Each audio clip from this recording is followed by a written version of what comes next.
Iran के Israel के खिलाफ जारहाना हमलों के बाद सऊदी अरब किसका साथ देगा, इसराइल या फिर ईरान? इसराइल और ईरान के दरमियान जंगी माहौल देखकर आलमी मीडिया इस हवाले से सवाल उठा रहा है कि इस मौके पर सऊदी अरब किसके साथ होगा, क्योंकि सऊदी अरब ने बरसों पुरानी दुश्मनी भुलाकर ईरान के साथ अपनी दोस्ताना मरासिम कायम करने के लिए और इन दोनों ममालिक को चीन ने एक टेबल पर बिठा दिया है।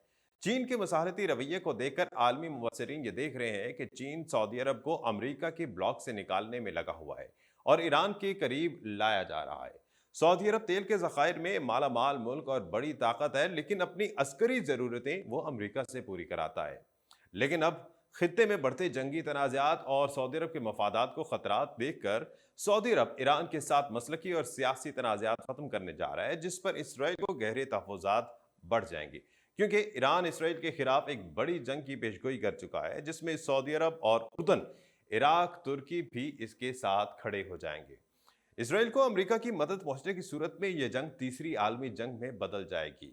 तुर्की के बाद ईरान वाहिद इस्लामी मुल्क है जो बड़ी अस्करी ताकत रखता है। इन हालात में सऊदी अरब अमेरिका पर इन्हिसार नहीं कर पाएगा। बीबीसी ने अपने एक तज्जिये में लिखा है कि सऊदी अरब और ईरान मशरिक़ वस्ता के अहम ममालिक हैं और आलम इस्लाम की क़यादत के लिए हरीफ भी माने जाते हैं। मशरिक़ वस्ता के इन दो बाअसर ममालिक यानी सुन्नी अक्सरियती सऊदी अरब और शिया अक्सरियती ईरान के दरमियान ताल्लुकात पेचीदा और कशीदा नौयत के रहे हैं। मजहबी, सियासी और इलाकाई वजूहात इन दोनों ममालिक के ताल्लुकात को मुतासिर करती है। लेकिन मार्च 2023 में सऊदी अरब और ईरान के दरमियान चीन की सालिसी और फिर इसराइल और फ़लस्तीनियों के दरमियान गुज़िश्ता साल 7 अक्टूबर के वाक़यात के बाद ईरान और सऊदी अरब के ताल्लुकात में बहुत कुछ बदल चुका है। हालिया दिनों के वाक़यात में यह ज़ाहिर होता है कि दोनों रिवायती हरीफ अब फासले मिटाने और एक साथ नजर आने की कोशिशें कर रहे हैं। गुज़िश्ता एक माह के अंदर ईरानी वज़ीर ख़ारजा अब्बास इराक़ची और सऊदी वलीअहद मोहम्मद बिन सलमान के दरमियान 2 मुलाकातें हो चुकी हैं। दोनों ममालिक के दरमियान ताल्लुकात की तारीख को देखते हुए ये पेशरफ्त गैर मामूली है। सऊदी अरब और ईरान के दरमियान नस्ली बुनियादों पर बराह रास्त तक़सीम है। सऊदी अरब सुन्नी अक्सरियती मुल्क है और इस्लाम का मरकज़ है, जबकि ईरान में शिया अक्सरियत है और ये शिया इस्लाम का मरकज़ है। इसी वजह से दोनों ममालिक के दरमियान तारीखी तौर पर नज़रियाती इख्तिलाफात रहे हैं। सऊदी अरब और ईरान के दरमियान मुस्लिम दुनिया की नुमाइंदगी पर भी दुश्मनी रही है। 1979 में ईरान में इस्लामी इनकलाब बरपा हुआ, जिसके बाद सऊदिया और ईरान के दरमियान कशीदगी में मजीद इजाफा हुआ।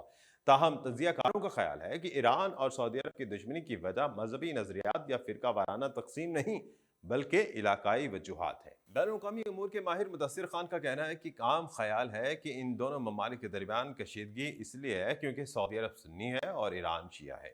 सऊदी अरब और ईरान एक दूसरे के हरीफ हैं और ये भी हकीकत है कि एक मुल्क शिया और दूसरा सुन्नी है, लेकिन इसके दरमियान कशीदगी और दुश्मनी आलमी सियासत की वजह से है। तज्जियाकारों का ख्याल है कि ईरान और सऊदी अरब की मजबूरी है कि वो अपने इख्तलाफात को दूर करें और अपने ताल्लुकात को बेहतर बनाने की कोशिश करें।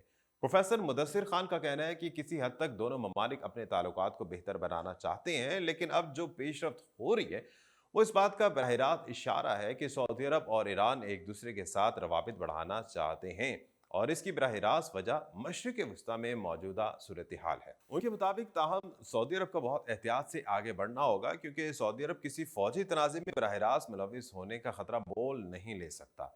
मुदस्सिर खान का कहना है कि अगर सऊदी अरब और ईरान के दरमियान बातचीत फौजी तनाज़े तक पहुंच जाती है तो सऊदी अरब इस तनाज़े में बरह रास्त मुलविस नहीं होना चाहेगा, क्योंकि ईरान और इसराइल दोनों फौजी ताकतें हैं, लेकिन सऊदी अरब फौजी ताकत नहीं है। सऊदी अरब के पास सियासी और माशी ताकत जरूर है, लेकिन उसके पास इतनी ताकतवर फौज नहीं है। उनके मुताबिक सऊदी अरब ऐसी सूरत हाल में नहीं रहना चाहता कि उसकी अपनी सलामती खतरे में हो और उसे बैरूनी कुव्वतों पर इन्हिसार करना पड़े। सऊदी अरब मशरिक़ वस्ता की बदलती सूरत हाल के दरमियान अपनी सलामती के हवाले से भी परेशान है और अब इस मामले में खुद मुख्तार बनना चाहता है। मुदस्सिर खान का कहना है कि सऊदी अरब के रहनुमा समझ चुके हैं कि अगरचा अमरीका हथियार और दीगर टेक्नोलॉजी फराहम करता है, लेकिन जब बात सलामती की हो तो वो मुकम्मल तौर पर अमरीका पर इन्हिसार नहीं कर सकते। यमन में हौजियों के साथ तनाज़े के दौरान जब सऊदी अरब की तेल की पाइपलाइन पर हमला हुआ तो इस दौरान वो इस बात को बेहतर तौर पर समझ पाया है। मशरिक़ वस्ता की बदलती सूरत हाल के दरमियान अगरचे सऊदिया और ईरान के ताल्लुकात मजीद मजबूत होते हैं तो कोई ताज्जुब की बात नहीं होगी। ताहम जहां ईरान बराह रास्त इसराइल के खिलाफ जारहाना रवैया रखता है, वहीं सऊदी अरब ऐसी सूरत हाल से गुरेज करता है। मुदस्सिर खान का कहना है कि इसराइल और ईरान के दरमियान फौजी तनाज़े की सूरत में سعودی عرب یہ واضح کرنا چاہے گا کہ وہ اس تنازع میں کسی فریق کے ساتھ نہیں ہے۔ سعودی عرب اس تنازع سے دور رہنا چاہے گا۔